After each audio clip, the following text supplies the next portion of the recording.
Sedih lah atuk dah tak ada. Ha, kita cari atuk baru je lah. Jom. Okey.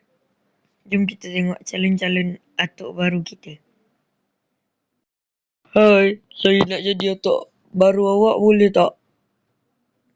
Okey. Umur awak berapa? Awak tinggal di mana? Saya tak ingatlah umur saya berapa.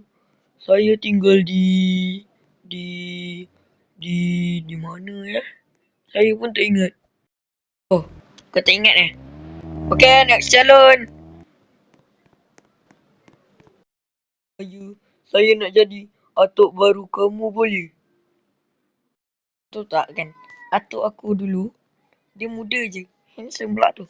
Tapi kan muka kau ni macam mana ni? Macam elok kena benda ni. Kau nak kena? Tak nak kan? Next calon. Saya next calon. Awak nak terima saya tak jadi atuk baru awak? Kenapa semua calon-calon aku ni muka dia macam bukan manusia, macam biawak? Dah lah, kau belah lah. Semak aku tengok muka kau. Baik aku pergi kat kubur atuk aku je, aku minta maaf.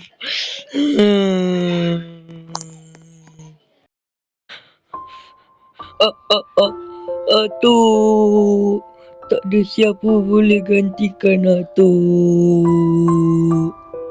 Tidak. Allahu Akbar.